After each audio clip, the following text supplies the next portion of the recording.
looks to reduce its reliance on China for manufacturing-related activities.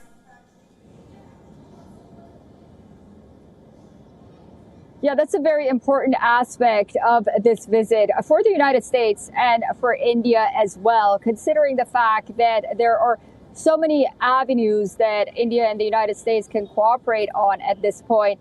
And also the issue of, for example, semiconductors, or if it's the issue of solar power systems. You know, a lot of these products are coming from China to the United States.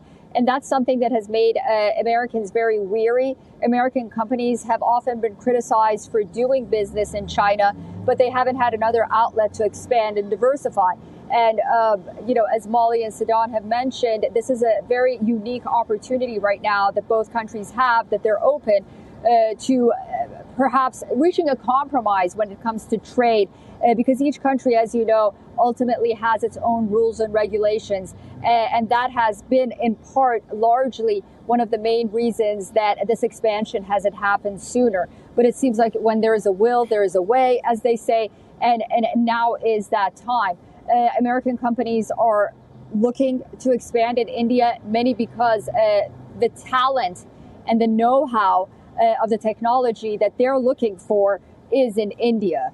As Prime Minister Modi noted, that while it's an ancient country, it has a very youthful population.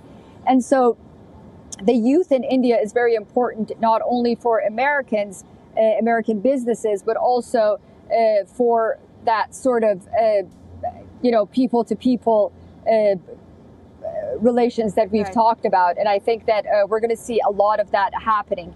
So it's not just the visa issue that, for example, they've talked about. It's also diversifying the workforce and the supply chain as well. And I think that's where India really comes in for these companies. Absolutely, Susan. Coming to you, Molly. Now, just a short while ago, U.S. President Joe Biden gifted a T-shirt to Modi with a quote which says, "Future is AI," which on one hand also means artificial intelligence, but also means that future is America and India. Talk to us more on that as New Delhi and Washington take their friendships to a greater height with Prime Minister Modi's historic visit to Washington, D.C.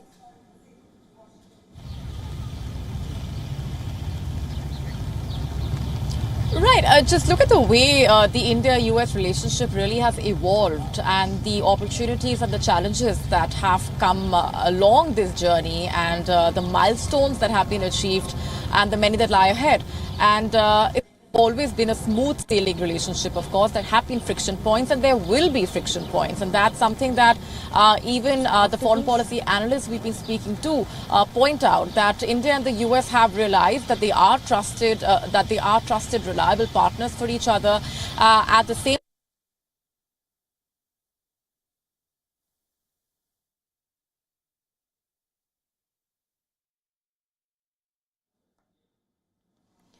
Right, there's some technical glitch out there. I would now go across to our principal diplomatic correspondent, Siddhan Sibal, who's joining us live from the venue where Indian Prime Minister Narendra Modi would be arriving. Siddhan, talk to us about what is the mood like on the ground.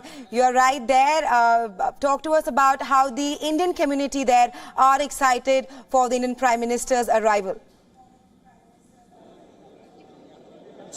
Well, they're super excited. We just spoke to many of them, and they clearly want to meet Prime Minister Modi. They want to greet him. They want to warmly welcome him. There are almost 4 million members of the Indian American diaspora, and they play an important role in terms of the communities, in terms of the policymakers as well. Now, if we talk about the administration, the Biden administration, it has a number of Indian Americans. In fact, the Vice President, Kamala Harris, is an Indian American. She is someone who has a family, has strong linkages with India, something that she talks about. In fact, the Indian Prime Minister, during his address at the U.S. Capitol building at the U.S. Congress, talked about her and how the Indian diaspora has been playing an important role in strengthening the relationship. Now, we know that all through the visit, there have been hard diplomacy in terms of defense, in terms of critical technologies, in terms of how both countries see each other in as a long-term partners. But a substantive portion of this was celebration of the relationship through the Indian-American diaspora. we were at the south lawns of the White House, and this is something that I've never seen there at the White House. The entire area, entire White House reverberating with the chants of the Indian American diaspora. Then, of course, we saw the Capitol building as well, while the Indian Prime Minister came to address the U.S. Congress. The Capitol building was reverberating with the Indian Americans, and now, of course, the last event of the Indian Prime Minister's a visit to U.S. A very, very packed visit, a very long visit, but a visit full of outcomes. This visit will be seen as a milestone in terms of India-U.S. relationship, how essentially this was a visible manifestation of how the American policymakers see the Indian side, the Indian Prime Minister. They were comments we all know, especially by the former U.S. President Barack Obama, but it looks like reality only strikes policymakers when they are in the hot seat, when they are ruling the country, and that shows that how they see India as a country that is important for the global stability and a country whose rise is a peaceful rise, unlike, of course, India's neighbor, that's China. Right, Siddhant, also talk to us about how defense sector has been one of the dominating topics in Prime Minister Narendra Modi's visit to Washington, D.C. Well, defense, essentially, I would put it like this, that it was the showstopper focus area during the visit of the Indian Prime Minister, which is still underway. We saw announcements ranging from drones to basically the manufacturing of jet engines, Indian personnel, liaison officers in U.S. Assets, which is another significant step forward. Both countries are working towards other foundational agreements, essentially, and how both countries are keen on co-production. Now, co-production has become a buzzword during the visit. We know that India is keen on more local manufacturing in India, make in India. Make in India defense has been a priority. Yes, it has its own shortcomings, but the Indian government is leaving no stone unturned in terms of bringing investments in the country from across the world. And we saw that as well. The Indian Prime Minister meeting various investors. Earlier today, he met Google's, in fact, Alphabet's Sundar Pichai and other top CEOs as well. So the focus is to roll out the red carpet, whether it's general investment or investment for the defense sector. Right, Siddhant. I would also now go across to our correspondent Susan Therani. Susan, talk to us about some of the key takeaways of Prime Minister Narendra Modi's visit and how this would impact the changing world order.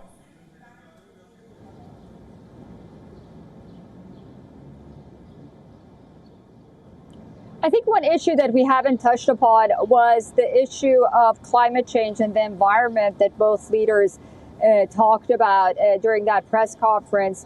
On the one hand, President Biden and his administration has been very keen on clean energy and tackling climate change. And Prime Minister Modi talked about how India was the only country under the Paris Agreement that abided by its commitment ultimately, and it's moving forward to cleaner energy sources. And I think there was an agreement between the two sides, India and the United States, for more electric vehicles and electric buses in the near future to operate inside India. So I think that was sort of an interesting nugget of discussion that we haven't really touched upon much. And then the issue of healthcare, this vaccine diplomacy really took center stage during COVID, obviously. And India was at the forefront of really helping other countries on the one hand with the COVID vaccine, but also trying to contain it inside India on the other when the situation was very bad. And I think on the issue of healthcare, the two sides also tried to reach some kind of agreement and work in lockstep if, one day, again, there is something like COVID or whatnot, and healthcare becomes a prominent issue, not only between India and the United States or in their own countries, but around the world as well. And I think it was very interesting that, we talk about the New World Order, but then there was a nuanced comment that Prime Minister Modi made during his address to Congress and that was that India helps and supports capabilities and does not want anything in return. And not in so many words, the quote was something else. And I think that was sort of a pointer, and it was pointed to the direction of China, considering the fact that China has been sort of working with a lot of countries, not only in the Indo-Pacific, but Africa as well, and has put these countries in so much debt that, they have to continue sort of working with China time and again. And I think that was interesting that Prime Minister Modi made that comment, because it's, again, in line with American values of sort of building up nations and not expecting anything in return, as opposed to making them indebted. So that was interesting as well. And then also, we've talked a lot about this realignment and how much the United States needs India when it comes to China. But I will say, realistically, we have to take into consideration that while they do agree on the threat of China and the challenge of China, ultimately we have to see whether or not they will be in agreement. And there are periods of disagreement on how to deal with China, because ultimately India shares a border with China. And should the United States, for example, get involved militarily or diplomatically, and there is this problem with China between the United States and China, then to what extent can it rely on India, or even Europe as well? But since we're talking about India, that's, I think, a very important point to point out, that, the way they deal with China moving forward may be a little different, depending on how aggressive China acts. Right, Susan, there was also a lot of emphasis on people-to-people ties between New Delhi and Washington. Talk to us more on that. Both Blinken and Modi emphasize on how the wealth of India and the United States of America are its people. Yeah, I mean, there are over 4 million, almost 5 million Indian Americans living across the United States. And the Indian American diaspora have really not only are part the leaders of the top 5 Fortune 500 companies, but also in the halls of Congress. 10 years ago, there was 1 Indian American. Now we see at least 5. And so, you have them in government. You have Kamala Harris, of course, being partly Indian. And then you have them in the business sector as well. And this is very important for the United States, considering the fact that while the United States may have technology, but the talent has, for the most part, really come from India. And that's how the United States benefits from that. And then also it's beneficial for India as well to work with the United States in this regard. There were some issues with visas, and I think that it was very interesting that there is going to be 2 additional consulates being opened. This was announced during Prime Minister Modi's visit in India, and also more avenues for Indian Americans to be able to stay in the United States and work, and, for example, not have to go back to India to renew their visa and whatnot. And then there are the Indian American students that are very important. Remember, universities, a lot of Ivy League universities depend on foreign students for them to thrive. And because relations with China has been so rocky, there are less Chinese students coming in the United States to these Ivy League and high-end universities. And we've seen throughout the years, in recent years, that Indian students have sort of taken that place, and they really flourished in the education sector in the United States as well. Right. We also have with us our correspondent Molly Gambhir, who's joining us live from Washington, D.C. Molly, now, Prime Minister Modi emphasized on how the partnership between India and America will only benefit the people of both the countries. Talk to us more on that.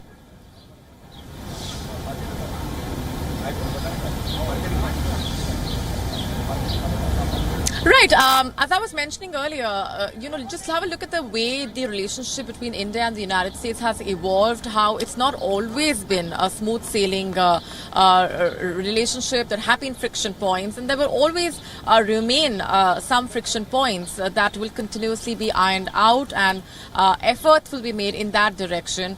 But speaking of how the two sides really have the the potential to be a game changer as far as the collaboration in different sectors is concerned, with the president calling this among the most consequential relationships and one which will define the 21st century. That in itself tells you about the significance of this visit, also the importance that America is attaching to its relationship with India, and why else do we see such closer ties coming to the fore between India and the United States, because they do realize and they look at each other as trusted partners, and this partnership which can have far-reaching implications not just for the two countries but for the entire world. We were speaking earlier to the President of the United Nations General Assembly, who also spoke about how the Indian Prime Minister's vision, how the world at this point needs leaders with a vision, and how the Indian Prime Minister's popularity over here in the US as well is something that works in the favor of Joe Biden, given the domestic audience and the optics as well. Earlier, remember, on the sidelines of G7, he was joking with the Indian Prime Minister about how he has been inundated with requests for that state dinner that was held last evening, with a number of personalities wanting to be there and to be able to meet the Indian Prime Minister. That is the kind of message that the US has been putting out ever since the dates for the Indian Prime Minister's visit were confirmed. And throughout this visit, we've seen that messaging running through as a common thread, that India and the United States, their partnership has limitless potential, and how it has now become a comprehensive partnership. That's something that the US President also touched upon, given the far-reaching sectors in which we've seen deals and agreements and discussions coming through, how this relationship has evolved and has become a comprehensive one. We were earlier talking about how that T-shirt that was gifted, has AI written on it. It's not just artificial intelligence that stands for. It's also America, India, that phrase that was used by the Indian Prime Minister in his address earlier. Also, it's significant to mention here that the Indian Prime Minister's address to the joint session of the US Congress had a message of hope and a message of coming together of the two countries, and that this partnership is here to stay. A common adversary, of course, being China, that's been regarded as the glue for the two countries, because they both do have similar concerns and shared concerns, and a free and open Indo-Pacific is something that the two leaders have stressed upon on multiple occasions and throughout this visit as well. Though there have been statements coming in from American officials emphasizing that this visit is not about China, that does remain the backdrop, because the two sides do want to rely on each other to be able to counter Beijing as well. And America wants to get India further into its defense and manufacturing orbit. It looks like at India as a way, as a reliable partner to be able to counter Beijing as well, to be able to wean American supply chains off China, and also mentioning how when the two sides work on critical technologies and semiconductors, supply chains will stand diversified. And that is the larger message, because the American president also talked about how tech cooperation has been a big part of this visit. When the Indian Prime Minister was meeting with the business delegates and also addressing the business leaders here in Washington, D.C., the symbolism that came with that has been significant also for the Indian Prime Minister, who has been pushing for the Make in India initiative. Right, Molly. We also have with us our correspondent Siddhant Sibal, who's joining us live from the Ronald Reagan area, but where the Indian Prime Minister would be arriving in just a short while from now. But Siddhant, talk to us about how with Prime Minister Modi's visit, both US and India have cemented greater and robust ties. But while both New Delhi and Washington, they have convergence on China, but there's also divergence on Russia. Talk to us more on that. Yes, the location where I'm standing right now has a lot of some information has increased because the Prime Minister arrived here very shortly. Talking about the convergences and divergences, yes, they are convergences. Several areas, political, defense, on China, divergences, of course, on Russia. India and Russia relationship are long-standing, time-tested. The several pillars of energy are the latest addition in terms of how India has been putting energy, defense, space, and the other pillars. But also means that India is now diversified its defense, and India has excessive independent on the Russian defense. India is really away from that. The focus on the inside is that how India can versus manufactured defense. Right, there's some technical glitch out there with Siddhant Sibal. Molly, I would like to ask the same question to you, that while the United States of America and India have cemented stronger ties with this visit of the Indian Prime Minister to Washington, D.C., but there also seems to be convergence on China, but divergence on Russia. How are the relations going to pan out in such a scenario?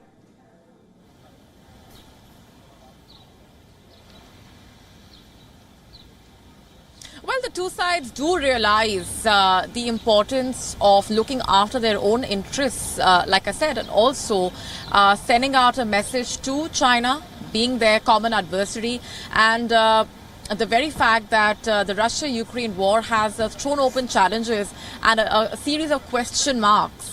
As far as the changing equations are concerned, one thing that remains clear is that New Delhi also looks now at America as a trusted and a very significant defense partner, and which has been the underlying thread of this visit here in the United States of the Indian Prime Minister as well, because the war has meant that India also needs to look beyond Russia as far as its defense supplies are concerned. America wants to also wean New Delhi's military away from Russia, and that is the window of opportunity that the two sides are wanting to capitalize on, because like I said, opportunities are immense, but also given that there will be some friction points, the two sides want to look at the convergence of interests, which is far-reaching, which has immense potential, and which is also comprehensive, like the two leaders have pointed out. Also the fact that the U.S. Wants to look at India to wean its supply chains away from China, and India wants to also look at India, and the U.S. also wants to look at India as a very lucrative market with a growing potential. And economic ties between the two countries, after all, have grown immensely. Trade in the past decade, as the two leaders put it, has doubled.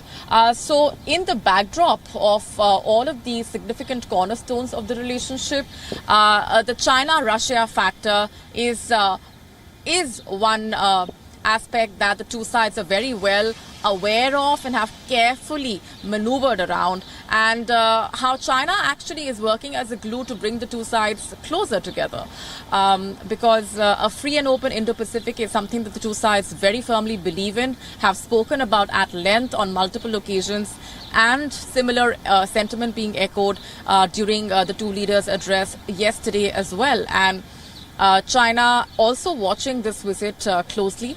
The Indian Prime Minister and the American President, their bonhomie on full display as well.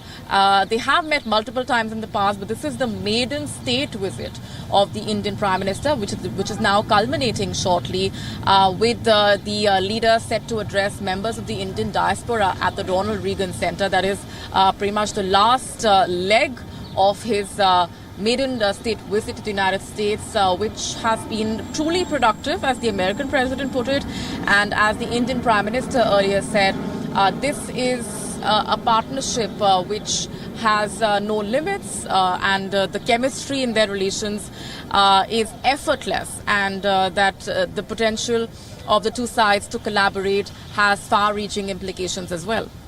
Right, Molly, apart from trade and the economic ties, there was also a lot of emphasis on the education sector, and with a lot of assertion and emphasis on people-to-people ties as well.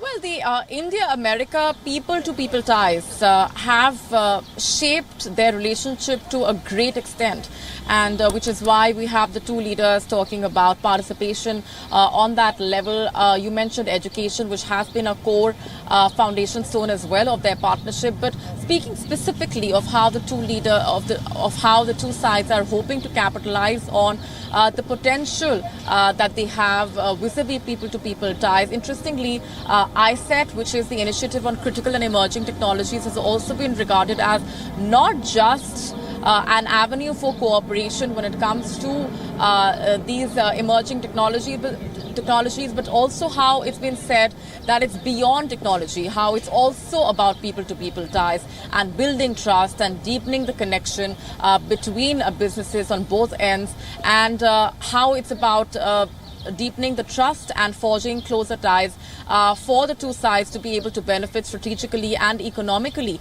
So it's interesting how all of these aspects of the state visit do have that underlying tone of a closer relationship on a basic level, and the people-to-people ties only growing in the past a few years.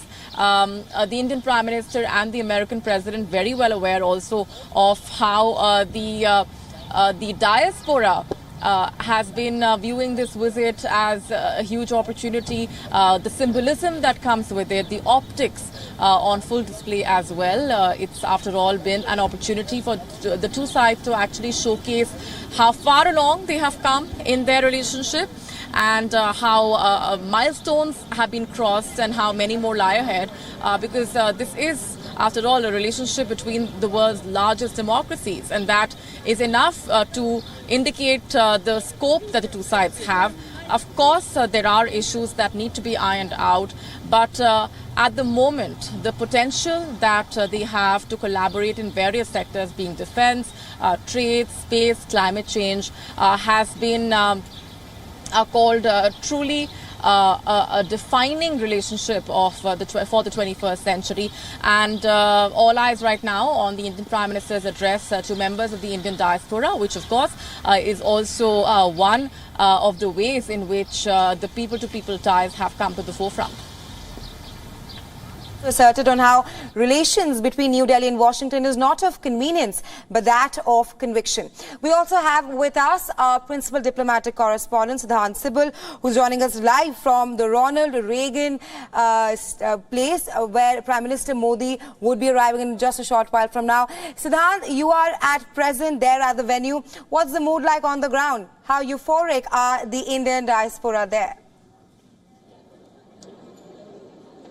Well, quite ecstatic. That's the view from the ground here, where I'm just surrounded by a lot of Indian Americans. Very happy, very excited to see Prime Minister Modi, and the mood is jubilant. We have seen conversations just a few minutes ago, and how they are excited to welcome the Prime Minister.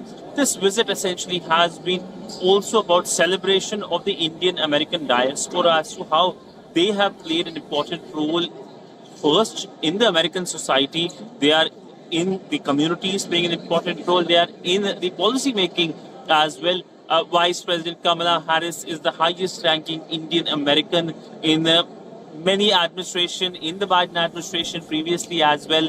There are talks of the first Indian American president as well, but let's see when it happens. But largely today will be a day where the Indian Prime Minister is going to emphasize on first Indian policies, the policies the Indian government has adopted in last few years in terms of ease of doing business, and secondly, of course, how the Indian Americans can play an important role as a living bridge between the two countries. And one of the key announcements during the visit has been the opening up of consulates. Now, India is going to open up its consulate in Seattle. The Americans are going to open their consulates in Ahmedabad and other cities in India, and that shows the interest in people of the two countries to travel to each other's country. Now, many Americans travel to India as tourists, and many Indians travel to America for opportunities, for education and other related things.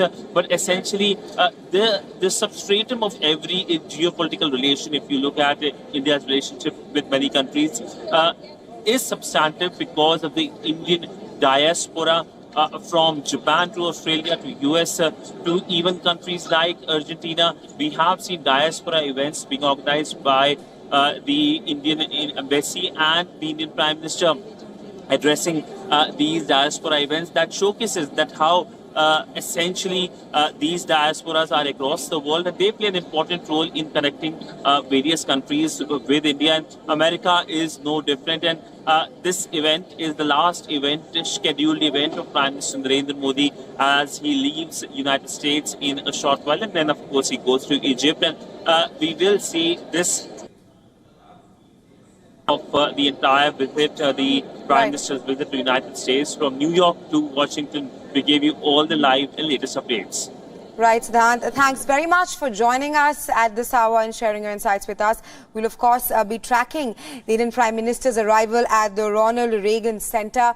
But for more on this, we were earlier joined by James Russell, an Associate Professor of Department of National Security Affairs at Naval Postgraduate School from United States. Let's listen in to what he had to say on Prime Minister Modi's historic visit. I can tell you that the contributions of the Indian community to the American society are tremendous. I live out on the West Coast in Monterey, California, and I've traveled around the country a good deal over the last 4 or 5 years. And I can tell you that the Indian community is making instrumental contributions to American society across the board. And it doesn't surprise me in the least that the United States would seek to have Indians coming to the United States to participate in our politics and our society and culture. I think it's just another sign of the seriousness with which our political leadership takes this relationship. I don't think there's any question that one of the purposes of meetings like this, and I think this is a good example of the phenomenon, is that the political symbolism of the meeting in some ways even outweighs the practical, the agreements that get signed and the sales that are made and so on and so forth. It's the political symbolism of our and the photos of our two leaders together in the White House at the state dinner. It's President Modi speaking before the United States Congress. This is a privilege that's extended only to a very few countries. So it enhances the status of that relationship in the eyes of Americans. And I think this is quite correctly so, which is to say the symbolism of this is extremely important. And I think it goes both ways in India. I think Prime Minister Modi recognizes this as well, that in the digital age, these images matter. They're important symbols, again, of an enhanced and an increasingly important political relationship. So I don't think there's any way around that. And as we continue to track Indian Prime Minister Modi's historic visit to the United States of America, my colleague Eric Nijoka spoke with Leon A. Panetta. He's the chairman of the Panetta Institute for Public Policy and the former United States Secretary of Defense. Take a listen. Now, Secretary, defense cooperation has been a critical element of the Indo-U.S. friendship, as this has both strategic and economic shared interests based on the democratic ideology of both countries. Could you explain to us the synergy and the way forward between the two nations? I think it's very important for both countries to work together when it comes to their security. I believe that the agreements that have been made during this meeting between President Biden and President Modi are very important to India's security. The fact that they're going to be working on aircraft engines and developing that capability there, the fact that they're purchasing drones, the use of drones, the fact that they're going to increase the relationship with India in terms of having exercises and working together. All of that is extremely important for the security of both countries, and it's the right thing to do, particularly in that part of the world. Secretary Panetta, in your own view, what do you think is the role of India's defense cooperation initiatives in meeting the foreign policy goals of the United States? I think that the relationship between the United States and India is one of the most important relationships in the world, particularly at this pivotal time in the 21st century. India represents, obviously, a very important democracy and a very critical part of the world. More importantly, they are the largest population on Earth right now. And add to that the fact that their economy is one of the largest. I think it's the 5th largest in the world. When you put all of that together, I think India obviously has the hope that it can continue to provide economic growth and benefits for its own people. I believe working with the United States and developing their security capability and also developing economic growth for their own people is going to make India one of the most important countries in the 21st century. Secretary Panetta, in your own view, there are some critics who say that India or nations which lie in Asia are not the ideal partners for United States when it comes to defense. What do you think about that statement? I don't share that viewpoint at all. I think that in my experience as both director of the CIA and Secretary of Defense, I had a very good relationship with my counterparts in India, and it was a very important relationship. We worked together, we shared information, we both strengthened the security of both countries as a result of that very important alliance. So I think it is critical for the United States and India to continue to develop that relationship. Look, we will have our differences. We have differences with our allies all the time. But we don't lose sight of the principal goal here, right, which is to make sure that both countries are doing what is necessary to protect our security. The fact that India is a member of the Quad with Australia and the United States and Japan, I think is very important to sending a signal to the world that we are going to work together to protect security in our very important regions of influence. Secretary Panetta, let's talk about this agreement. And India and the United States have agreed to initiate negotiations for what they're calling a security of supply, or in short, SOS arrangement, and also reciprocal defense procurement, or what they're calling RDP, which will promote long-term supply chain stability, as defense sources did indicate on Monday during the meeting between Indian Prime Minister and the President. That deal of assembling the General Electric GE 414 jet in India is still in discussion. What do you think is the merits of assembling, jet engines in India? I'm a believer that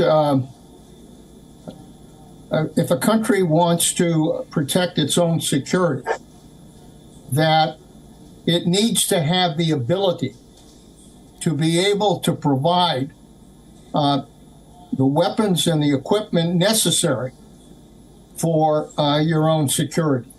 Here in the United States, I think one of the most important things we have is our defense industries that continue to give us the capability to develop the weapon systems and what we need for our own security.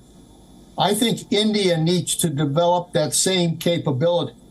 And these agreements with the United States give them the opportunity now to be able ultimately to develop those kinds of defense systems that India is going to need in order to protect its security. This is a step in the right direction for India in terms of protecting itself.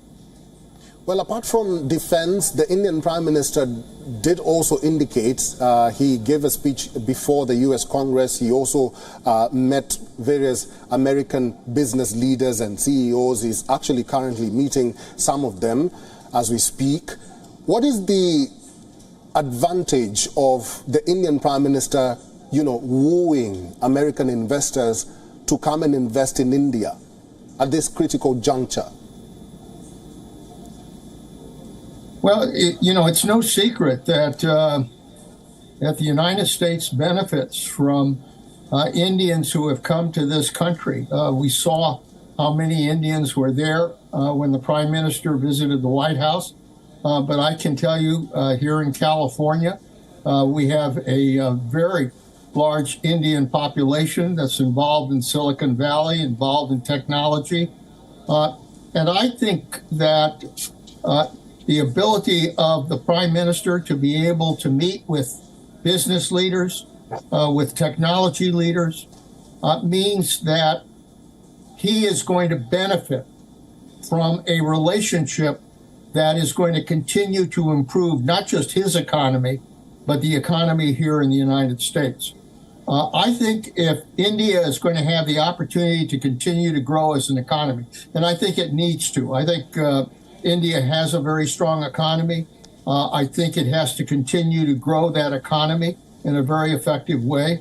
And if it's going to continue to do that, it is very important to reach out to businesses and industries and corporations here in the United States and elsewhere in order to develop those opportunities for India. Secretary Panetta, we cannot not talk about China when it comes to this visit by the Indian Prime Minister to the United States. Some are calling it a way of the United States wooing India to their side when it comes to combating China or China's aggressiveness. What do you think about that statement? Well, it's no mystery that India has a 2,100-mile border with China, and obviously that's been a border that has had its share of conflicts. I think the most recent conflict occurred in December, and so it is very important from India's point of view to be able to make clear to China that that India is going to do whatever is necessary to protect its security.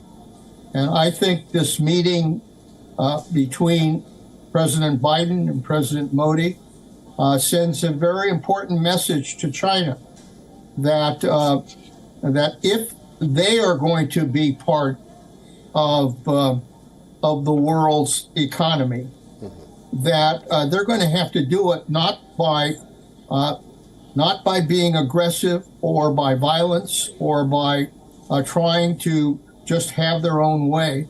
They're going to be able to develop their economy if they're willing to cooperate with the United States and with India and with other major countries in the world.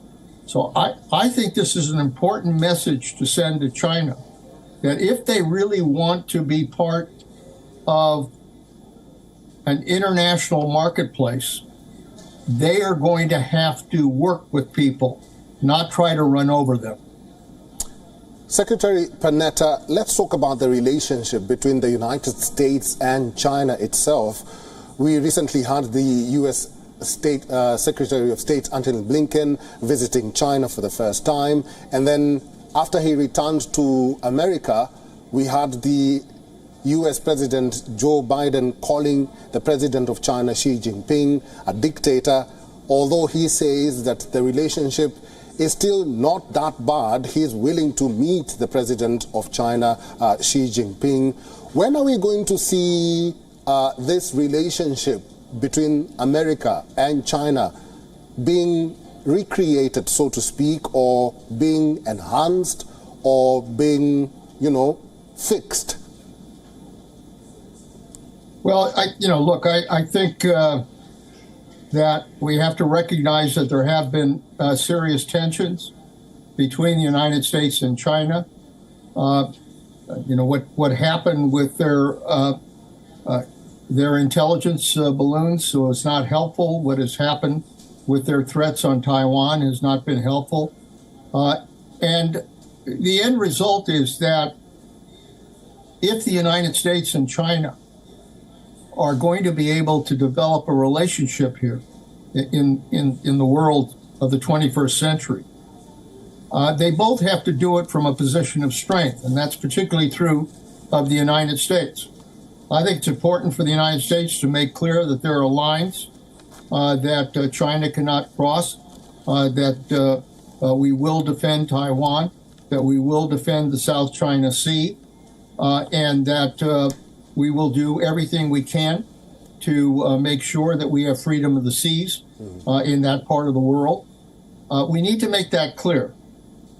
And if we make that clear, that we will stand by those lines, I think we then have the opportunity to develop a dialogue with China on key areas where we can hopefully pursue areas of agreement. There are those areas, whether it's trade, whether it's cyber, whether it's dealing with North Korea and the threat from North Korea. There are areas where we can cooperate and work together. And I think it's in China's interest as well as the United States' interest to be able to have communication between our two countries. And I'm looking forward to the opportunity for President Biden to be able to meet with President Xi, hopefully in November at the APEC meeting in San Francisco, to be able to then try to develop those lines of communication that I think will not only improve the relationship between our two countries, right. Frankly, it'll improve the prospect for peace in the world. I've been talking to Leon E. Panetta, Secretary. He is the chairman of the Panetta Institute for Public Policy and former United States Secretary of Defense. Secretary Panetta, thank you very much for all your inputs and for talking to WION World is One today. Thank you very much, and my best to all of my friends in India.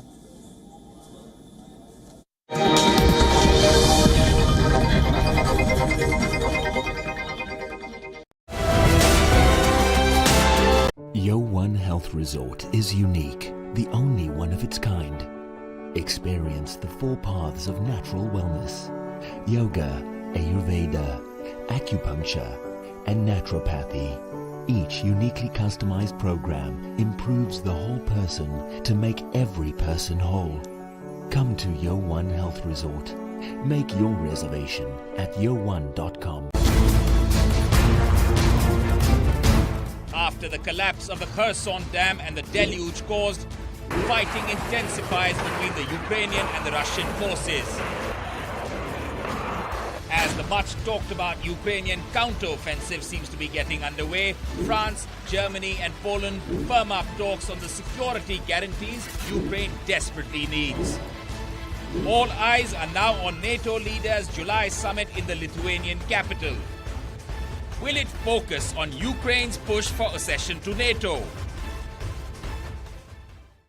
Who will be the next U.S. president? As Trump gears up to take on Biden, his deputy Pence calls him unfit. But it's DeSantis who is drumming up support. A dozen Republicans in the fray and counting. Will a crowded contest benefit Trump? Race for the White House on WION. World is One. Gravitas tells you stories which others won't. And tonight we will tell you about this new strategic map that is being drawn. They say your enemy's enemy is your friend. Is that the foundation of the new defense bridge between India and America? This is what separates us from others who claim to be telling you global stories that matter. In the last 3 days, WION has been traveling across Syria. You are in Latakia city right now. Tell us, what is the situation on ground at Gravitas? We don't just tell you stories from selected countries from around the world. 2 years since the Myanmar military coup, the people of Myanmar continue to live in a nightmare. Because it does not suit their propaganda, or because they are too scared to speak truth to power.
Stay connected with the world through WION.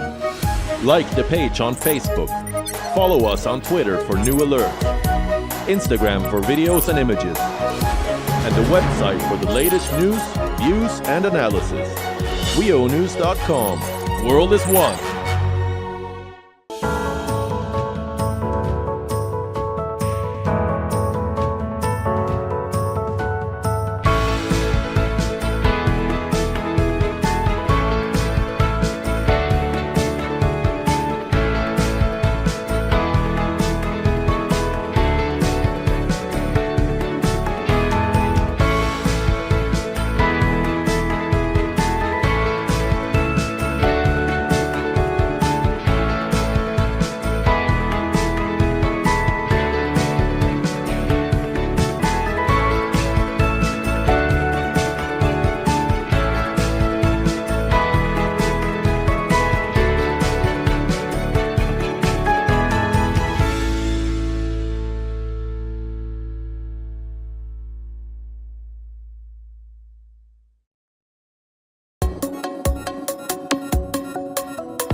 U.S Health Resort is unique, the only one of its kind.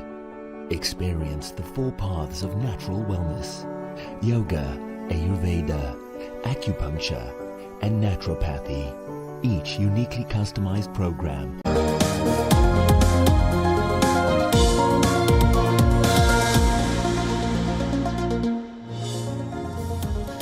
Welcome back and thank you for staying with us. This is WION World is One. We are glad you're watching. I'm Eric Njoka. The top stories at this hour.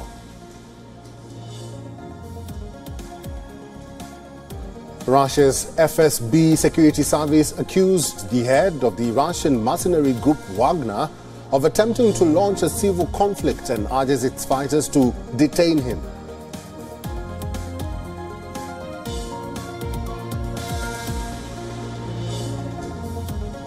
With Wagner boss remaining defiant, critical facilities in Moscow have been put under reinforced protection. Security measures in the capital have been increased.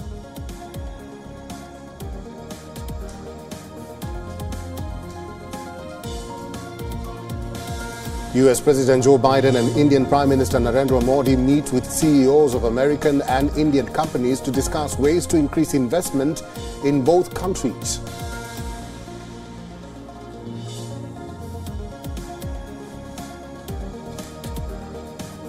Former Secretary of Defense Leon E. Panetta, speaking to WION, says that U.S. and India would continue to deepen their relationship despite their differences in some areas.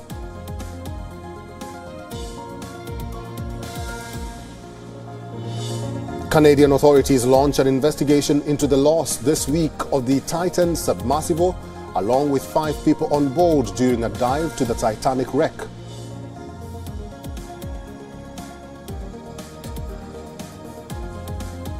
Wealthy nations finalized a $100 billion climate finance pledge to developing countries and created a fund for biodiversity and the protection of forests.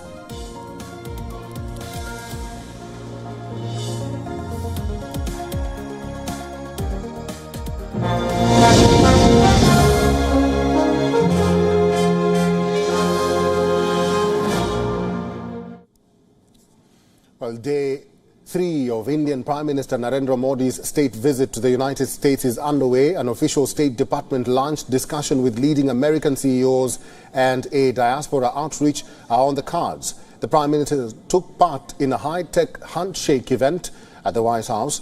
The Indian Prime Minister held meetings with entrepreneurs, CEOs and representatives from various companies. U.S. President Joe Biden and Indian Prime Minister met senior officials and CEOs of American and Indian companies. They discussed innovation and investment in a variety of technology sectors, including AI, semiconductors and space. The Prime Minister said the coming together of technology and talent is definitely a guarantee for a brighter future. understanding the importance of technology, the progress that America has made in the area of technology, and the youth in India, thanks to its talent, has created an identity for itself in the world. So this coming together of talent and technology, I believe this is definitely a guarantee for a bright future. Our countries are taking innovation and cooperation to a new level in our relationship. And thanks in large part to the folks around this table. So my message today is really simple. We've got to keep it up, and we have to make sure we aim even higher. We're going to see more technological change. You've heard me say this a number of times in the next 10 years than we saw in the last 50 years. Following the meetings, U.S. Vice President Kamala Harris and Secretary of State Antony Blinken hosted a state lunch for the Prime Minister. The lunch included officials from the State Department as well. Ahead of the lunch, Blinken, Kamala Harris and Indian Prime Minister Narendra Modi addressed the guests. The Indian Prime Minister raised a toast to friendship, peace and the prosperity of citizens in India and the United States. The Prime Minister praised Blinken, saying the U.S. Secretary of State had played a crucial role in strengthening ties between both nations. Over the past several decades, the United States and India have been advancing the vision of greater interdependence, brought closer by administrations of different parties in both of our countries. Having worked for President Biden for over 20 years, I know that his belief in this partnership is long-standing, and his commitment to delivering on its promise is unwavering. इन दिनों में मैंने अनेक बैठकों में हिस्सा लिया, कई विषयों पर चर्चा की। इन सभी बैठकों में एक चीज कॉमन थी, सब एकमत थे कि भारत और अमेरिका के लोगों के बीच मित्रता एवं सहयोग और गहरा होना चाहिए। After the state lunch, the Indian Prime Minister engaged with influential figures and leaders from civil society at the Kennedy Center. Attendees included prominent corporate honchos and personalities. The Prime Minister is set to engage with members of the Indian diaspora and Indo-U.S. community, including community leaders at the Ronald Reagan Center in Washington, D.C.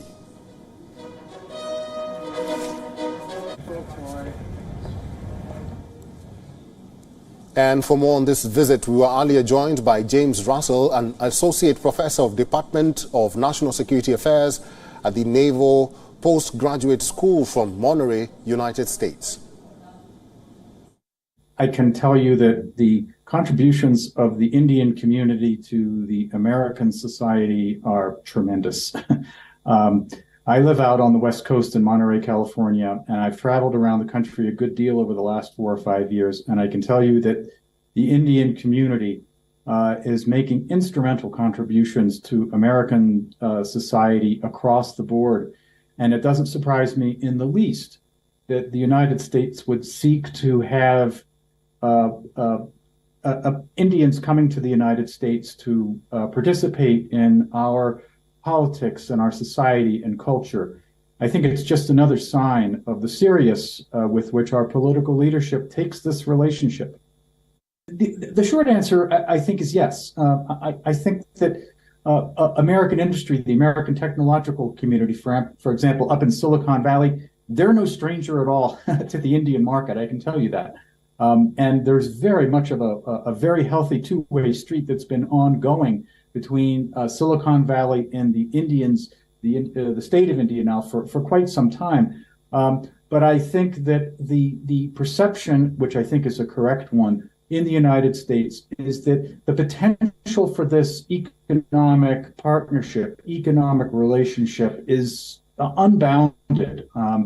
The United States, of course, has had this extensive relationship with China. And the reality is that at the political level, and I think also within companies, some of that relationship is, the terms of that relationship is being rethought because of the lack of Chinese transparency and the difficulties that companies are experiencing lately working with China. And I think India is looked upon quite correctly as a viable alternative. India is the most populous country in the world. It's a tremendous market. They have tremendous potential. So I think, again, as is the case in the security sector, that the cooperation on the economic side is only going to gather momentum as a result, in part, of meetings like this, of which I hope there are many more. We're also joined by Colonel Rich Artzen from Washington, D.C. He's a non-resident senior fellow at the Atlantic Council in Turkey and a geopolitical analyst. And this is what he had to say about the visit. Well, it's good to be with you. And I think the motive on both sides is practical. There's a really unique, globally, in global terms, unique complementarity between these two economies. On the one hand, we have a highly developed, high technology economy in the United States that is short on high-tech workers, needs to import high-tech workers, and also has relatively high wages. But we see in the case of India, large manpower pool, and also a very large educated manpower pool, but not a lot of corporate giants with the high technology base that you find in the U.S. So the complementarity there is clear. I think that Prime Minister Modi's trip was motivated to help Indian industry and economy, but it's a win-win situation, clearly. The thing that strikes me about this as most interesting is that this is not a quick or a new decision. The U.S. has made a decision 20 years ago under President Bush that the days of sort of sanctioning India and trying to tell India what to do and not treating India more or less as an equal and a complementary partner was not yielding the necessary results. It's been a long time to get to this point, but it's good to see two national leaders really seizing that moment to broaden and widen that complementary opportunity. Well, it is a packed day for Indian Prime Minister Narendra Modi. He met with top business leaders in Washington, D.C. Modi sat down with the Google CEO, Sundar Pichai. Pichai announced the opening of Google's Global Feedback Operation Center in the Indian state of Gujarat. Moreover, the Google CEO talked about how India is making advancements in the field of digital India. He further added how they are making investments in companies that are working in artificial intelligence. It was an honor to meet Prime Minister Modi during a historic visit to the U.S. The excitement here, in terms of seeing the progress India has made, particularly around the vision of digital India and the economic opportunity. And I had met the Prime Minister in December, and we continued our conversation. And we shared Google is investing $10 billion in the India Digitization Fund. And we are continuing to invest through that, including in companies working on AI. As part of that, we have a 100-language initiative. We are bringing BART to more Indian languages very soon. And we are also excited today that we are announcing the opening of our Global FinTech Operations Center in Gift City, Gujarat. And it'll cement India's FinTech leadership thanks to UPI and Aadhaar, and we're going to build on that foundation and take it globally. So we are very excited at the progress, and with the advent of AI, I think the opportunity for India to make more progress is definitely exciting, and we're going to support the Prime Minister's vision there. His vision for digital India, was ahead of its time. I now see it as a blueprint other countries are looking to do. And the follow through on the scaling up of India's digital stack, is a model other countries are thinking about. And I think it's something which will be important in G20 as well, which is obviously happening in India. So it's a real exciting to see the progress, his commitment towards the economic growth for India, and we are glad to be partners in that journey. The CEOs that Prime Minister Modi met up with include Microsoft CEO Satya Nadella, NASA astronaut Sunita Williams, Mahindra Group Chairman Anand Mahindra, and several others. The meeting between the Prime Minister and the CEOs aims to strengthen the U.S.-India relationship on areas spanning from quantum computing, scientific research, and technological innovation.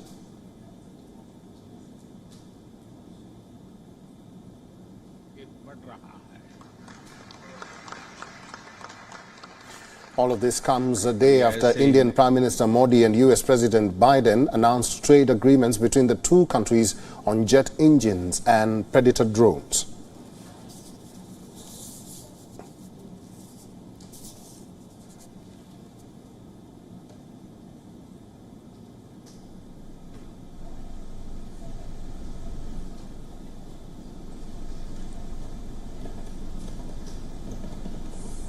तो आप इन तस्वीरों में देख सकते हैं Amazon के सी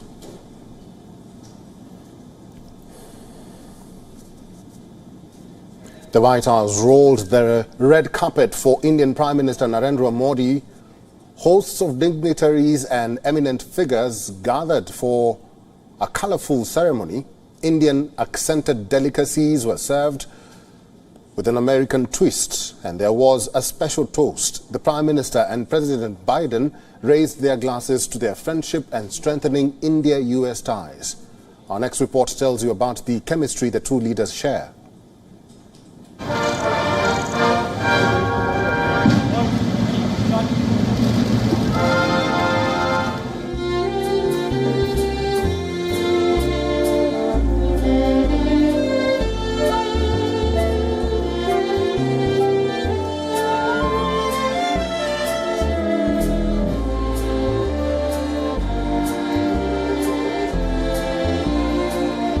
Toast to our partnership, to our people, to the possibilities that lie ahead, to two great friends, two great nations, and two great powers. Cheers.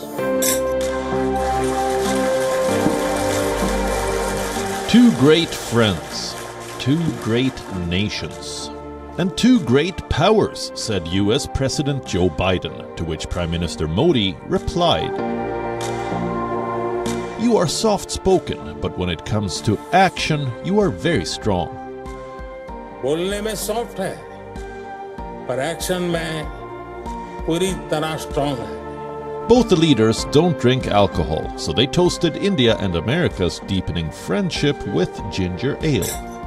One of them is a blue-collar's son, another one the son of a tea seller. Enjoy your meal. Life has not been easy for either of the two leaders, but now they are leading two of the most powerful economies of the world.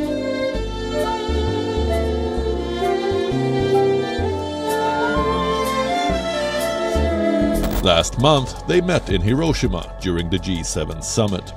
Both shared a hug and exchanged warm greetings. Biden was filled with praises for Prime Minister Modi. He said, and I quote, "You also made a fundamental shift in climate. You have influence in Indo-Pacific. You are making a difference." He also jokingly asked for his autograph, saying, "You are causing me a real problem. Next month we have a dinner for you in Washington." Everyone in the whole country wants to come. I have run out of tickets. You think I'm kidding? Ask my team. I'm getting phone calls from people I have never heard of before. Everyone from movie actors to relatives. You are too popular. When Prime Minister Modi last visited Washington back in September 2021, both the leaders shared a hearty banter. President Biden recalled how he had come across people with the same surname in Mumbai. Prime Minister Modi joked that he had brought along documents proving that they are related to Joe Biden. Such is the dynamic between the two leaders, and it is reflecting in India-US ties. The Modi-Biden bonhomie is boosting India-US strategic proximity. President Biden is going beyond the usual protocol. He is going the extra mile to extend a touch of personal warmth to Prime Minister Modi's visit. You see, India and the US are not formal treaty-bound allies.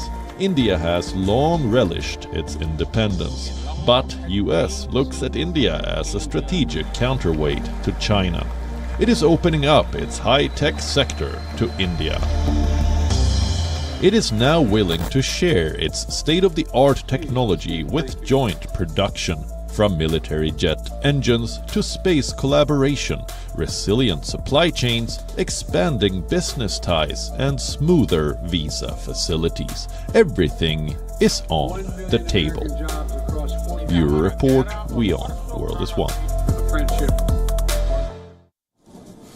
In other news at this hour, there are fears of a mutiny in Russia. Wagner chief is defiant. He wants revenge, and Moscow is not taking it lightly. Russian authorities have instituted tighter security measures after the head of the Wagner mercenary group called for the ouster of Russia's military leadership. Military vehicles were seen on the streets of central Moscow after the owner of the Wagner private military contractor escalated his direct challenge to the Kremlin.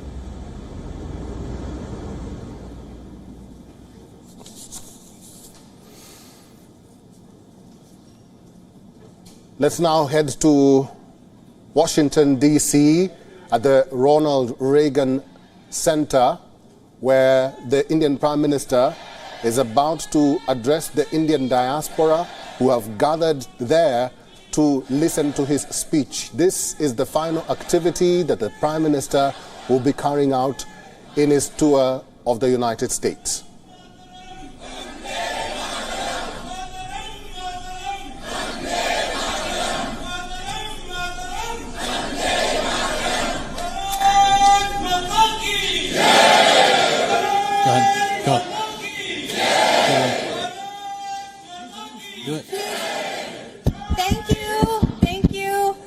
We have Mary Milburn on the stage to sing the Indian National Anthem.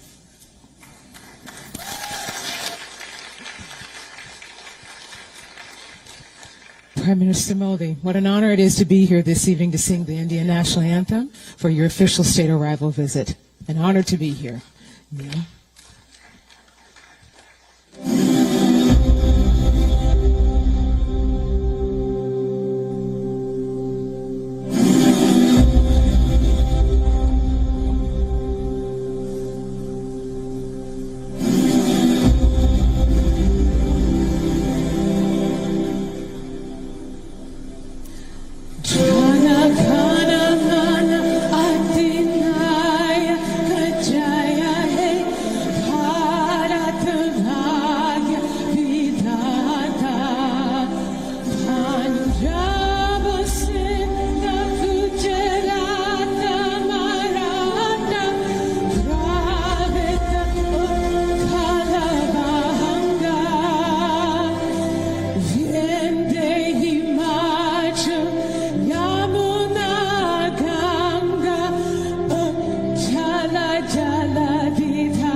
We would now like to welcome young Riya Pawar. She's 16 years old and crowned Miss India Teen New Jersey, and she will be performing the American National Anthem. Please remain standing.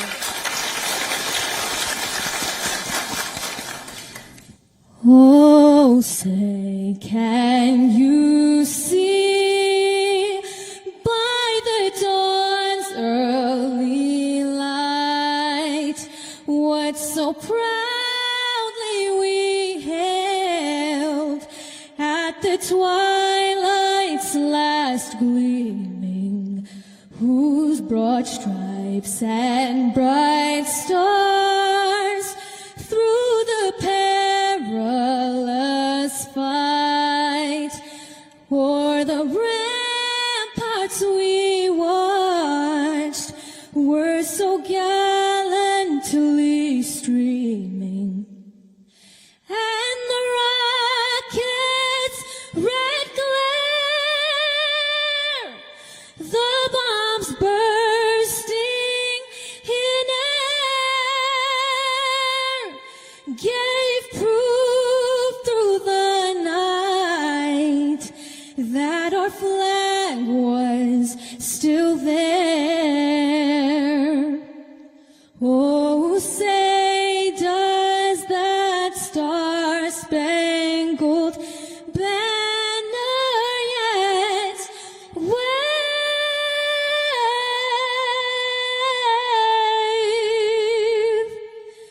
o'er the land of the free and the home of the brave.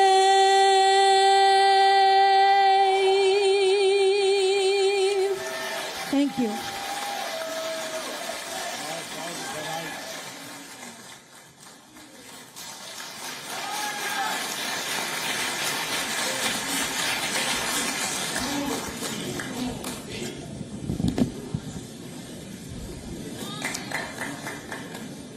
नमस्ते।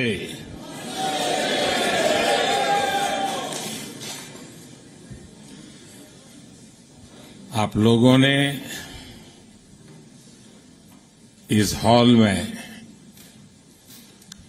एक प्रकार से भारत का full map बना दिया है।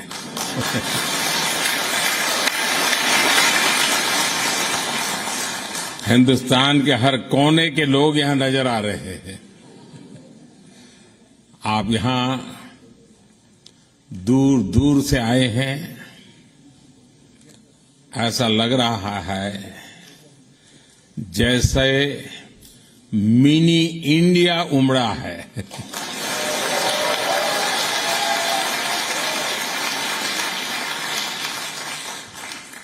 America में एक भारत श्रेष्ठ भारत की इतनी सुंदर तस्वीर दिखाने के लिए मैं आप सबको हृदय से बहुत बहुत बधाई देता हूं, अभिनंदन करता हूं।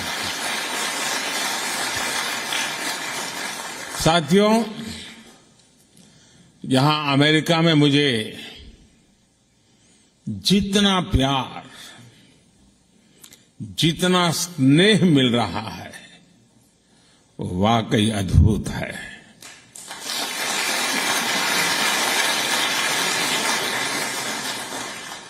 और इसका श्रेय यहां अमेरिका में आपकी मेहनत, आपके व्यवहार,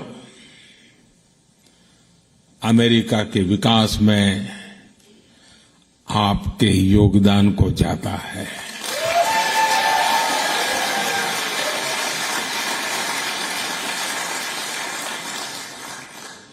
मैं अमेरिका में रहने वाली मां भारती की हर संतान का अभिनंदन करता हूं। मैं प्रेसिडेंट बाइडेन का भी आभारी हूं। बीते 3 दिनों में लगातार हम साथ रहे। बहुत सारे विषयों पर हमारी खुल करके बातचीत हुई और मैं अनुभव से कहता हूं, वे एक सुलझे हुए अनुभवी नेता है।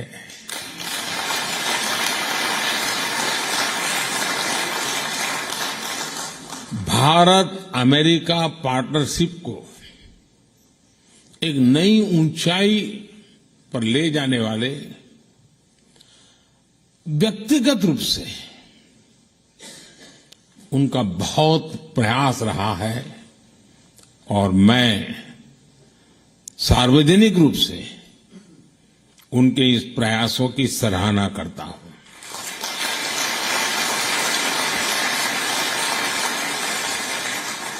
साथियों, इन 3 दिनों में भारत और अमेरिका के पारस्परिक रिश्तों की एक नई और गौरवशाली यात्रा प्रारंभ हुई है।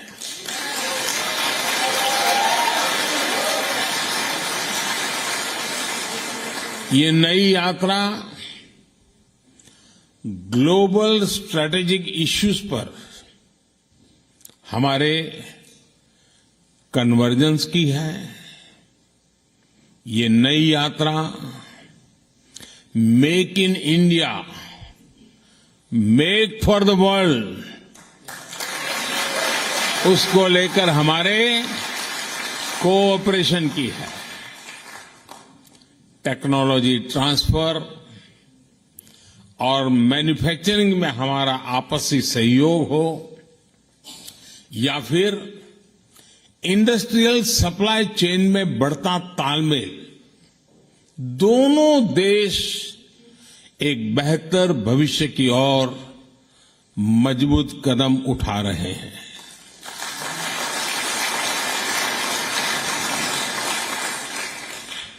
जनरल इलेक्ट्रिक कंपनी का भारत में फाइटर प्लेन के इंजन बनाने का फैसला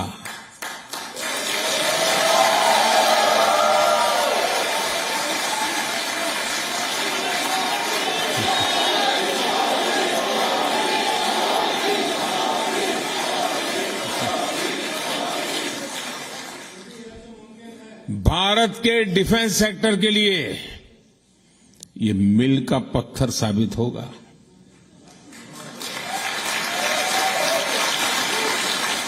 ये समझौता करके अमेरिका सिर्फ टेक्नोलॉजी ही शेयर नहीं करेगा, बल्कि म्यूचुअल ट्रस्ट को भी शेयर करेगा।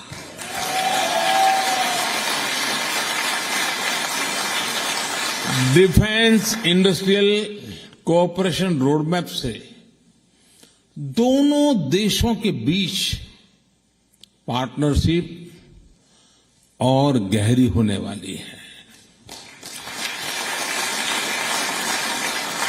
मैं इस यात्रा के दौरान माइक्रॉन, गूगल, एप्लाइड मटेरियल जैसी दिग्गज कंपनियों ने भी भारत में बड़े इन्वेस्टमेंट की घोषणा की है।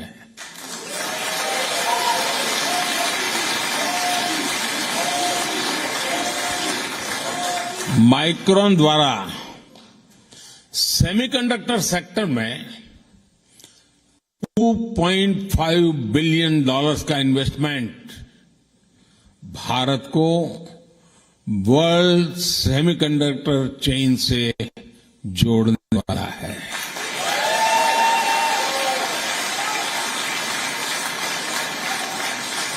एप्लाइड मटेरियल्स द्वारा भारत में सेमीकंडक्टर इक्विपमेंट के लिए $400 मिलियन का निवेश भारत में सेमीकंडक्टर मैन्युफैक्चरिंग का इकोसिस्टम बनाने में मदद करेगा।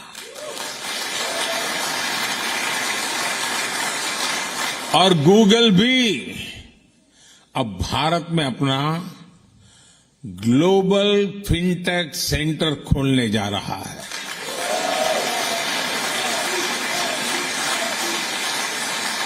बोइंग ने भी भारत में $100 मिलियन के निवेश का ऐलान किया है।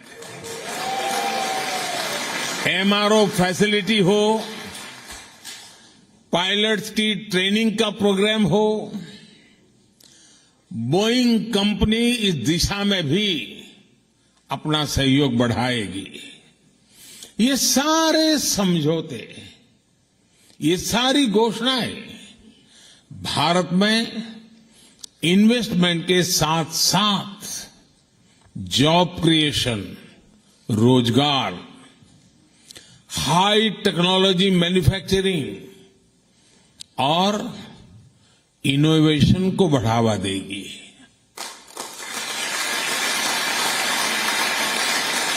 साथियों, भारत अमेरिका ने जो आर्टेमिस अकॉर्ड साइन किया है, वो अंतरिक्ष में बहुत सारी संभावनाओं के द्वार खोलने जा रहा है। नासा का आर्टेमिस प्रोग्राम मून से लेकर मंगल तक के मिशन के लिए अपने आप में बहुत बड़ा है। इस प्रोग्राम से भारत जुड़ेगा तो दोनों ही देशों को फायदा होगा। नासा के साथ मिलकर स्पेस में भारतीय एस्ट्रोनॉट भेजने को लेकर भी बात आगे बढ़ी है। इंटरनेशनल स्पेस स्टेशन में भेजने के लिए नासा द्वारा भारतीय एस्ट्रोनॉट्स को एडवांस ट्रेनिंग भी दी जाएगी। और इसलिए ही मैंने कल कहा, sky is not the limit.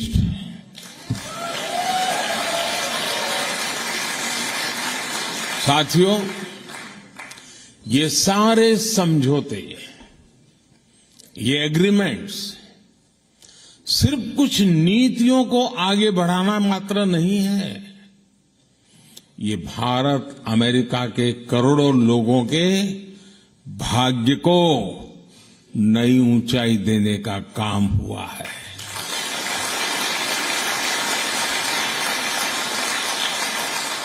Together we are not just forming policies and agreements. We are shaping lives, dreams, and destinies.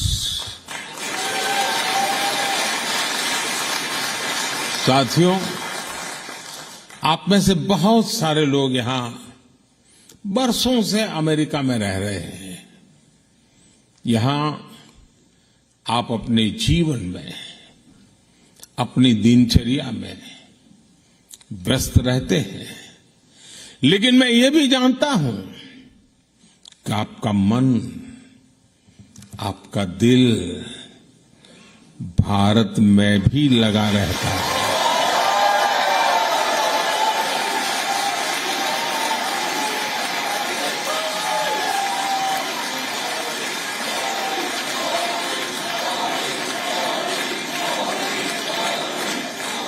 और इसलिए आपकी सहूलियत ये भी भारत की प्राथमिकता है।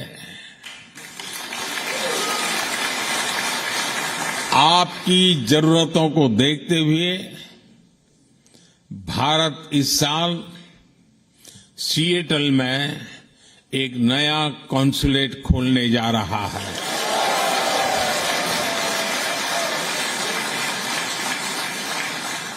इतना ही नहीं, इसके अलावा भी अमेरिका के 2 और शहरों में भारतीय कॉन्सुलेट खोले जाएंगे।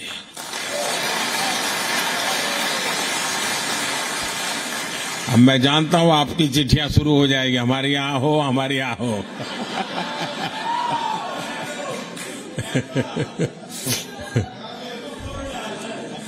देखिए, शुरू हो गया।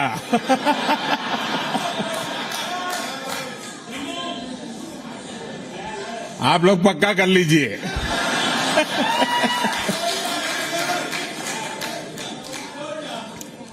और एक बात अच्छा ये भी है कि अब अहमदाबाद और बेंगलुरु में भी अमेरिका के नए कॉन्सुलेट खुलने जा रहे हैं।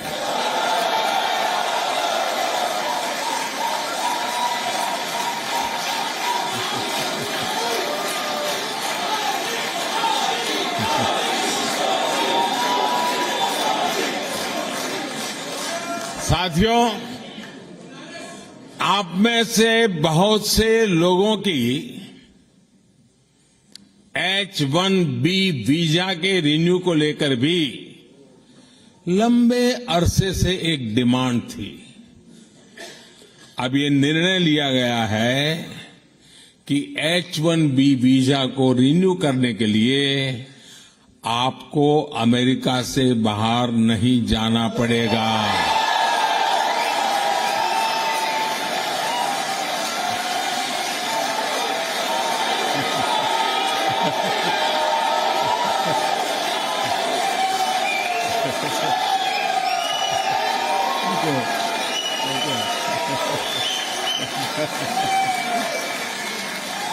Thank you. अमेरिका में रहते हुए ही अब ये वीजा रिन्यू हो जाएगा। इसके लिए इस साल एक पायलट प्रोजेक्ट शुरू किया जाएगा। इसका बहुत बड़ा फायदा हमारे आईटी प्रोफेशनल्स को भी होने वाला है। इस फैसले के जो भी अनुभव होंगे उसे देखते हुए यही व्यवस्था भविष्य में एल कैटेगरी वीजा के लिए भी हो सकती है।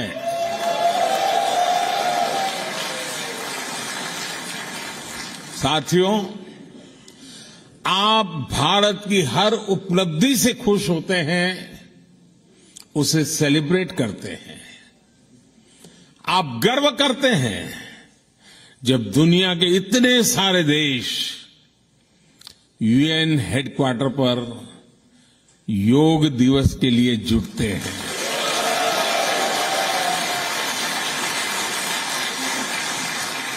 आप गर्व करते हैं जब यहां के सुपरमार्केट्स में मेड इन इंडिया प्रोडक्ट दिखता है। आप गर्व करते हैं जब भारत के टैलेंट को दुनिया की बड़ी बड़ी कंपनियों को नेतृत्व देते देखते हैं। और आप गर्व करते हैं जब नाटू नाटू की धुन पर पूरी दुनिया थिरकने लगती है। और आज आप ये भी देखकर गर्व से भरे हुए हैं कैसे भारत का सामर्थ्य आज पूरे विश्व के विकास को दिशा दे रहा है।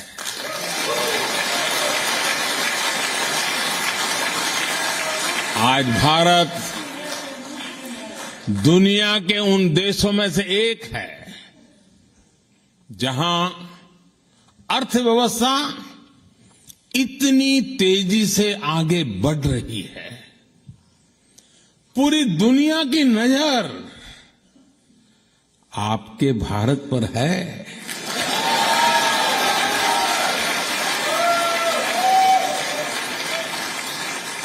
आप भी सोच रहे होंगे आखिर ये कैसे हो रहा है।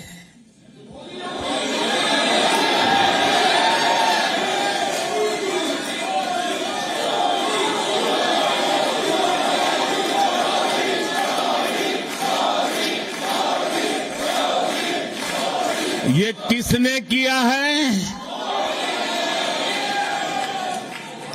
साथियों, ये मैंने नहीं किया है, ये मोदी ने नहीं किया है। भारत में हो रही इस प्रगति का सबसे बड़ा कारण है भारत का आत्मविश्वास।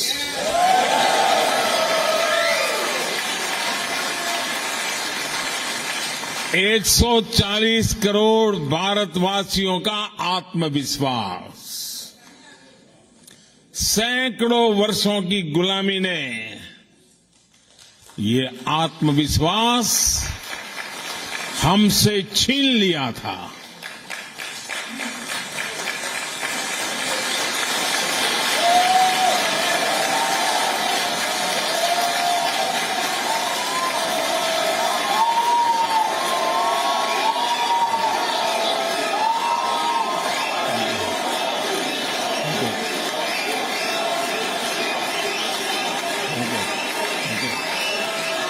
Thank you, thank you.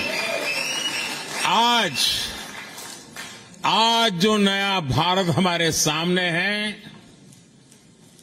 उसमें वो आत्मविश्वास लौट आया है।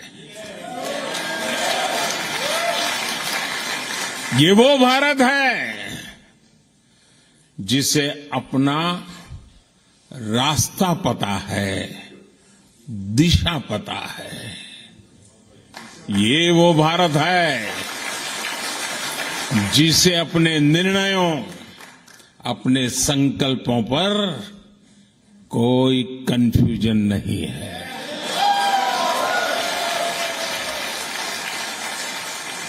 ये वो भारत है जो अपने पोटेंशियल को परफॉर्मेंस में बदल रहा है। साथियों, आज नए भारत की नई ग्रोथ स्टोरी हमारे सैकड़ों टियर 2, टियर 3 शहरों में लिखी जा रही है। छोटे छोटे शहरों में संभव है कि आप भी, कई साथी शायद ऐसे ही छोटे स्थान से, ऐसे ही छोटे शहर से यहां आए होंगे। वहां का बदलता हुआ रूप आपको पता चलता होगा। आज जब आप अपने परिजनों को फोन करते हैं तो उनके पास बदलाव का कोई न कोई उदाहरण बताने के लिए वो बड़े उत्सुक होते हैं। नए नए बन रहे एक्सप्रेसवे, नई सेमी हाई स्पीड ट्रेन, एक से बढ़कर एक एयरपोर्ट। भारत आज अपने इंफ्रास्ट्रक्चर पर जितना इन्वेस्ट कर रहा है, उतना पहले कभी नहीं हुआ।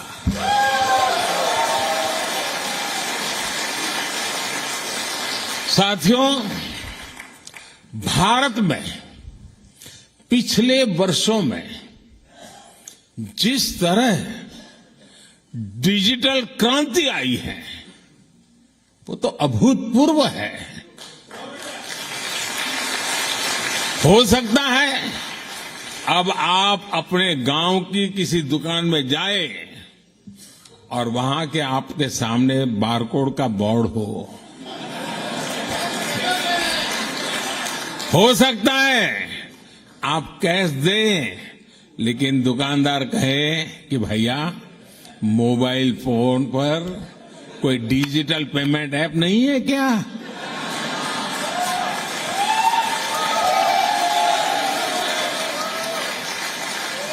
ये बदला हुआ भारत आपको हैरान कर देगा।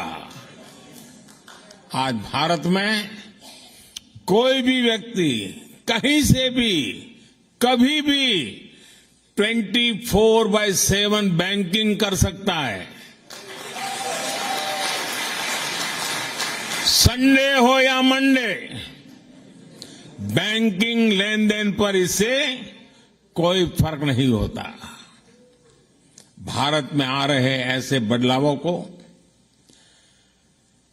मैं इसके कितने उदाहरण आपको दे सकता हूं, समय कम पड़ जाएगा, लेकिन भारत की उपलब्धियां कम नहीं पड़ेगी।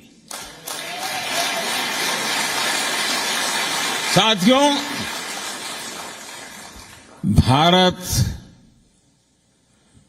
मदर ऑफ डेमोक्रेसी है।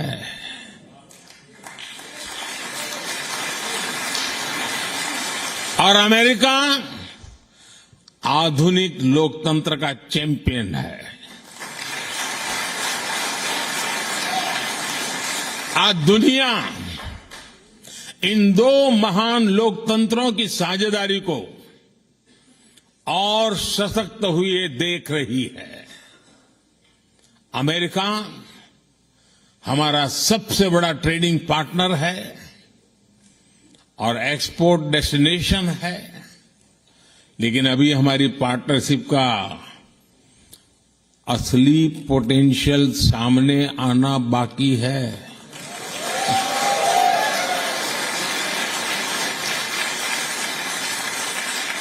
इस पोटेंशियल को आगे बढ़ाने में आप सबकी बहुत बड़ी भूमिका है।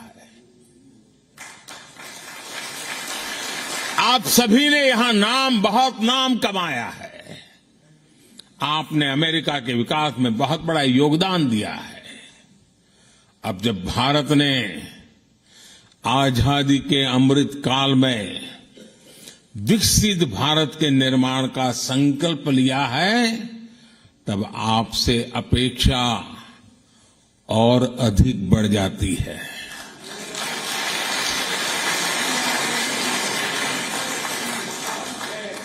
ये भारत में अधिक से अधिक निवेश का सही अवसर है। मेरा आग्रह है कि आप भारत के एमएसएमईज और स्टार्टअप्स के साथ संभावनाओं को आगे बढ़ाएं। हमारे यंग एंटरप्रेन्योर्स को प्रोत्साहित करें। भारत की ग्रोथ में आपकी स्किल, आपकी टेक्नोलॉजी और आपके एक्सपर्टाइज बहुत काम आएगी। आपको पता है, भारत में एक नई आधुनिक नेशनल एजुकेशन पॉलिसी लागू की गई है। आप में से अनेक साथी अमेरिकन यूनिवर्सिटीज में महत्वपूर्ण पदों पर है। रिसर्चर्स और एकेडमिशियंस हैं। आप अपने अल्मा मैटर्स और दूसरे भारतीय एजुकेशनल इंस्टीट्यूशन के साथ जुड़ेंगे तो उसका बहुत अच्छा प्रभाव होगा। वैसे आपके प्रयासों के बीच मैं आपको दो और बातें बताना भी चाहता हूं, और जिनको सुनकर के आपको जरूर अच्छा लगेगा। पहली तो ये कि भारत में गूगल्स का एआई रिसर्च सेंटर 100 से ज्यादा भारतीय भाषाओं पर काम करेगा।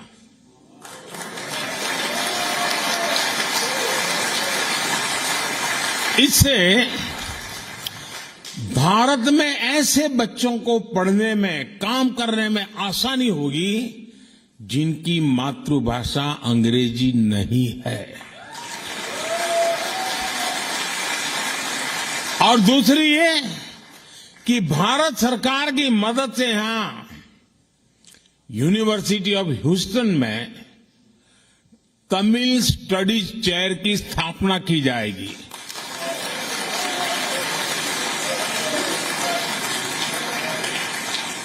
इस चेयर से तमिल संस्कृति और दुनिया की सबसे प्राचीन तमिल भाषा का प्रभाव बढ़ाने में और मदद मिलेगी। और मेरी आप सबसे रिक्वेस्ट है, जब कभी भाषा की चर्चा निकले तो सीना तान करके दुनिया को कहना कि दुनिया की, मानव जात की सबसे पुरानी भाषा तमिल भाषा है और वो हमारी भाषा है।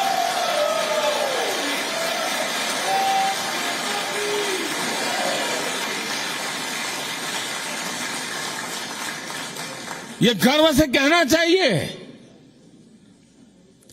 दुनिया की सबसे पहली पुरानी भाषा होने का गर्व हमारे पास है।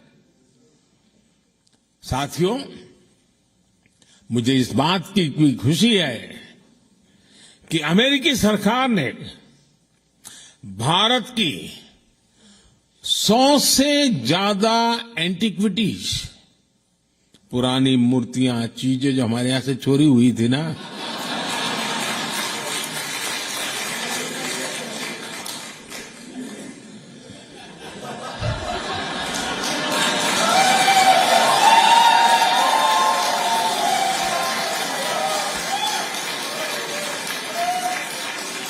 सौ से अधिक उसे लौटाने का फैसला लिया है।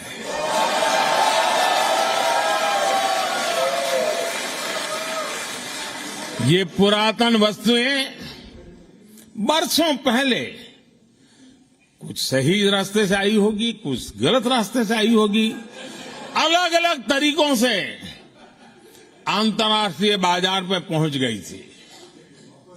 इन ऐतिहासिक वस्तुओं को लौटाने के लिए मैं अमेरिकी सरकार का विशेष रूप से आभार व्यक्त करता हूं।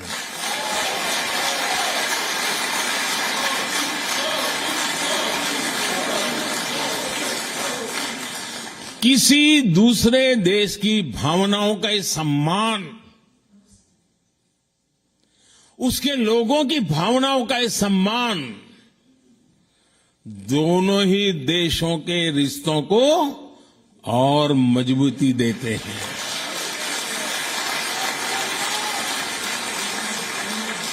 मैं जब पिछली बार अमेरिका आया था तब भी भारत को बहुत सी पुरानी ऐतिहासिक वस्तुएं लौटाई गई थी।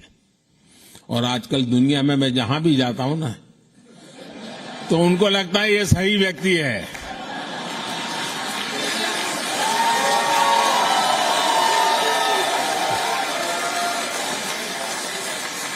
इसको सुपुर्द करो, सही जगह पे पहुंचेगी।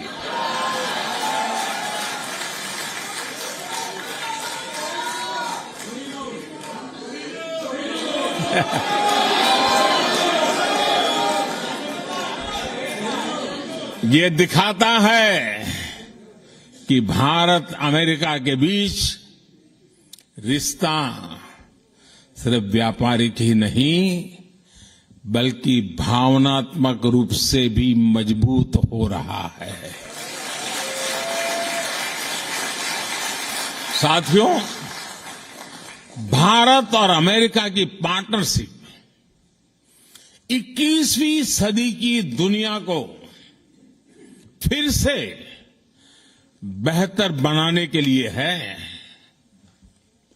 इस पार्टनरशिप में आप सभी की भूमिका बहुत बड़ी है और मुझे पूरा विश्वास है कि इस भूमिका को निभाने में आप कोई कोर कसर नहीं छोड़ेंगे।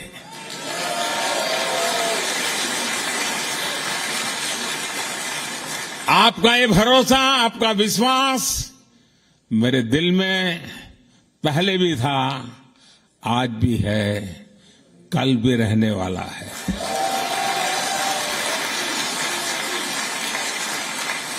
आप सब दूर दूर से आए, आप सबको मिलने का मुझे अवसर मिला और यहीं से सीधा एयरपोर्ट जा रहा हूं। तो जैसा भोजन के बाद आखिर में मीठी डिश होती है, ऐसी स्वीट डिश को खाकर के मैं निकल रहा हूं।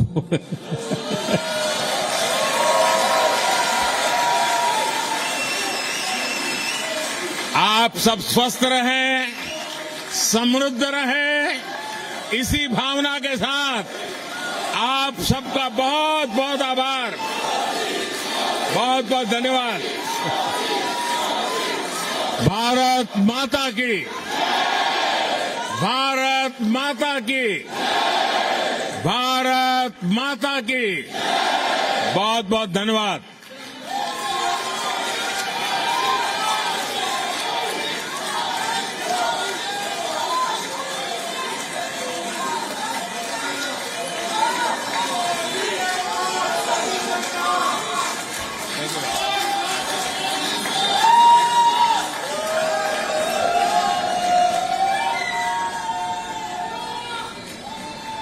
Well, there you go. That marks the final engagement of the Indian Prime Minister's tour of the United States.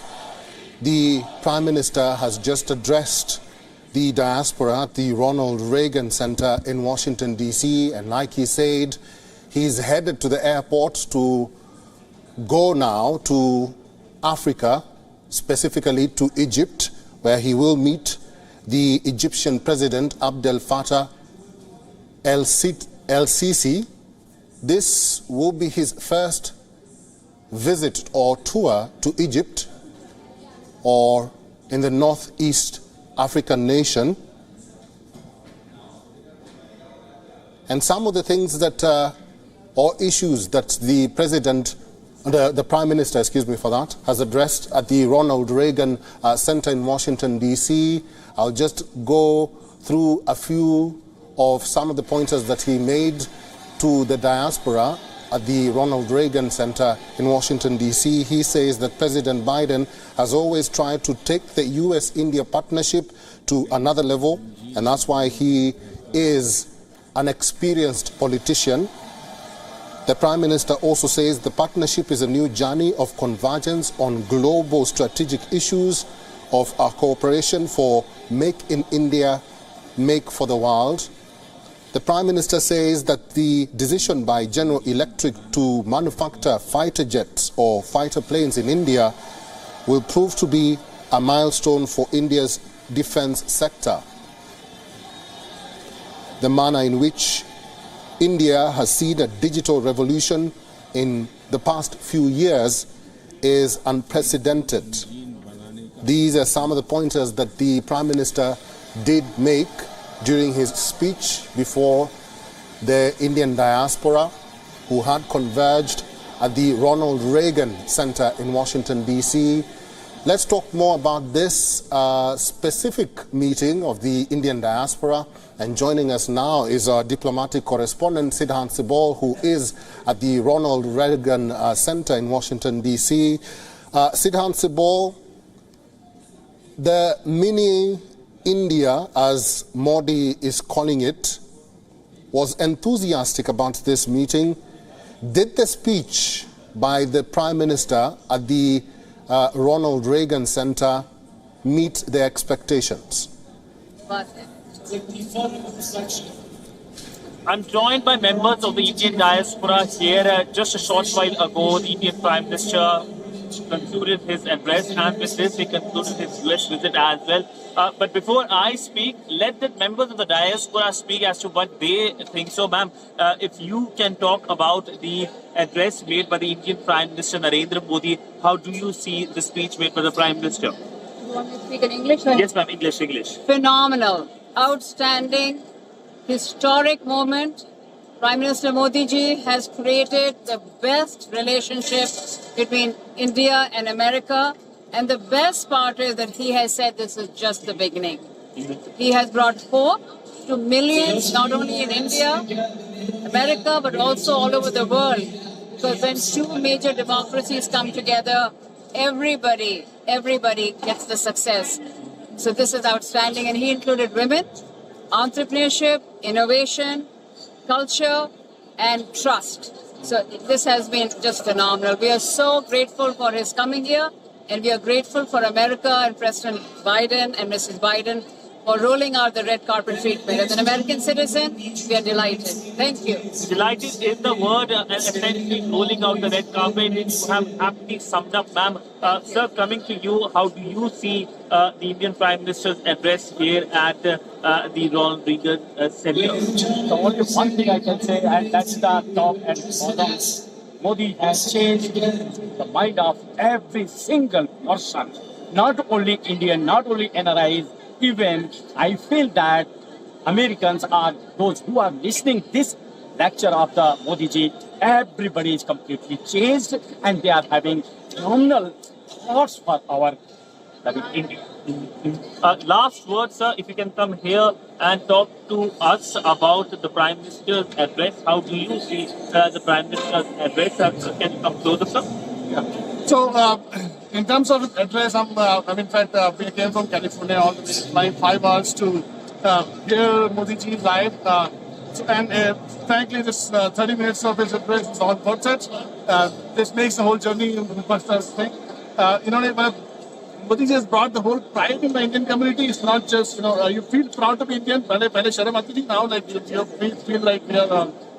So, in these 3 days, he achieved so much.